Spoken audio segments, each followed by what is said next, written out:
அனைவருக்கும் வணக்கம். ஓம் நமச்சிவாயா. இன்னைக்கு நம்ம பார்க்க போற டாபிக் வந்து வர்க்கோத்தமம்னா வேற ஒன்றும் கிடையாதுங்க. ராசி கட்டத்திலையும் நவாம்ச கட்டத்திலையும் ஒரு கிரகம் ஒரே வீட்டில் இருந்தால் அது வர்க்க உத்தமம் அடைஞ்சதா அர்த்தம். அதாவது மேச ராசியில இப்போ ராசி கட்டத்தில் குரு உட்காந்துருக்காருன்னா அம்சத்திலையும் அவர் வந்து மேச ராசி அந்த வீட்டிலேயே வந்து உட்காந்துருந்தாருனா நவாம்சத்திலேயே உட்காந்துருந்தாருன்னா குரு வந்து வர்க்க உத்தமம் அடைஞ்சிட்டாரு அப்படின்னு அர்த்தம். இதில் நிறைய நுணுக்கமான பாயிண்ட்கள்லாம் இருக்குதுங்க. அது எப்படின்னா, நட்பு நிலைமைக்கு கீழே, அதாவது சமம், பகை, நீச்சம், இந்த நிலைமையில உள்ள ஒரு கிரகம், ராசி கட்டத்தில் உள்ள ஒரு கிரகம் வந்து வர்க்க உத்தமம் அடைஞ்சதுன்னா அது ஆட்சி பெற்ற வலிமையும், ஆட்சி பெற்ற கிரகம் வர்க்க உத்தமம் அடையும் போது உச்சம் பெற்ற வலிமையும், உச்சம் பெற்ற கிரகம் வர்க்க உத்தமம் அடையும் போது அதிக வலிமையின் காரணமாக அது நீச்சம் பெற்ற நிலைமையும் அடையும் அப்படின்னு வந்து நிறைய பேர் சொல்லியிருக்காங்க.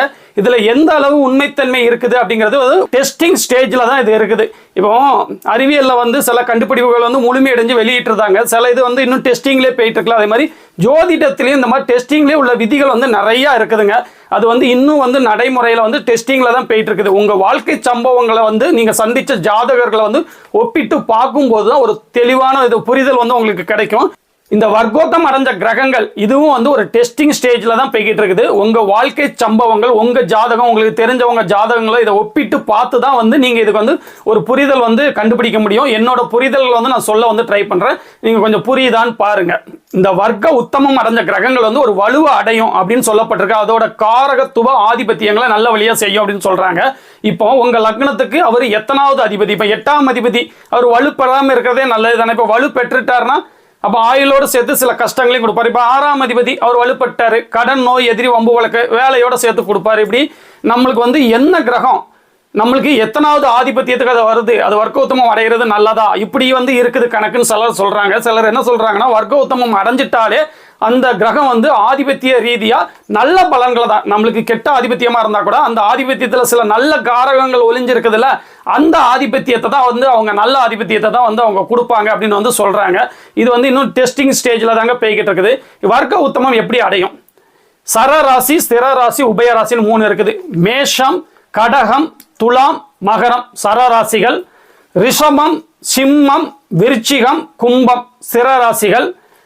மிதுனம், கன்னி, தனுசு, மீனம் உபயராசிகள். இதுல ஒவ்வொரு ராசிகள்லையும், அதாவது இப்போ மேஷம்னு எடுத்துக்கிட்டிங்கன்னா 9 நட்சத்திர பாதம் இருக்குது. அஸ்வினி 4 பாதங்கள், பரணி 4 பாதங்கள், கார்த்திகை 1 பாதம், இப்படி இருக்குது. இந்த 9 பாதங்கள் இருக்குது. இதுல சரராசியில முதல் நட்சத்திர பாதத்தில் அமர்ற கிரகங்கள் வந்து வர்க்க உத்தமம் அடையும். அதாவது மேச ராசியை எடுத்துக்கிட்டிங்கன்னா அதில் அஸ்வினி 1ஆம் பாதத்தில் அமர்ற கிரகங்கள் அதே நவாம்ச கட்டத்திலையும் மேசத்திலேயே வந்து அந்த வீட்டிலேயே இருக்கிற மாதிரி நம்ம போட்டுக்கலாம். அதே மாதிரி ஸ்திர வீட்டில் நடு, அதாவது 5ஆம் நட்சத்திர பாதத்தில் அமர்ற கிரகங்கள் வந்து வர்க்க உத்தமம் அடையும். உபயராசிகளில் கடைசி, அதாவது 9ஆவது நட்சத்திர பாதத்தில் அமர்ற கிரகங்கள் வந்து வர்க்க உத்தமம் அடையும் அப்படிங்கிறத நீங்கள் தெரிஞ்சுக்கிடணும்.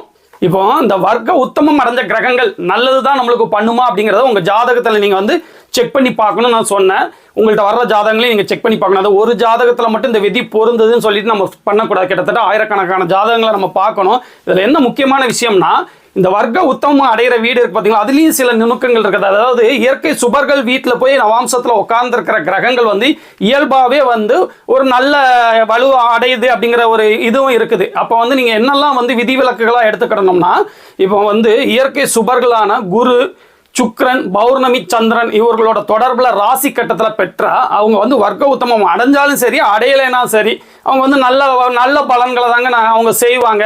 அதே மாதிரி வந்து சனி, அமாவாசை, சந்திரன், ராகு, கேது, இந்த மாதிரி ராகு மெயினாக இந்த மாதிரி இவங்க கூட சேரும் போது, அதே மாதிரி சனி, செவ்வாய் 2 பேரோட ஒரு கிரகம் சேரும் போதும் பாவத்துவம் அடையும். அந்த கிரகங்கள் கெடுதல் செய்யும் அப்படிங்கிற மாதிரிலாம் இருக்குது. இப்போ நீங்கள் எடுக்கணும்னா எப்படி எடுக்கணும்னா, உங்களுக்கு பகை பெற்று, அதே மாதிரி நவாம்ச வீட்டில் இயற்கை சுபர்கள் வீட்டில் உட்காராம, இயற்கை சுபர்கள் வந்து ராசி கட்டத்திலையும் தொடர்பு இல்லாம, ஒரு கிரகம் பாவத்துவமாகவும் இல்லாம, பாவத்துவமும் வேண்டாம, பாவத்துவம் தான் கெடுதல் பலன் சொல்லிட்டேன், இயல்பா உட்காந்துருக்கு, பகை பெற்று உட்காந்துருக்கு, ஆனால் சனி செவ்வாய் வீட்டில் உட்காந்துருக்கு. இந்த மாதிரி கிரகங்கள் வந்து பரிவர்த்தனை அடைஞ்சாலும் அப்போ பரிவர்த்தனை யோகம்னு வந்துடும், அதுவும் வந்து அடையக்கூடாது.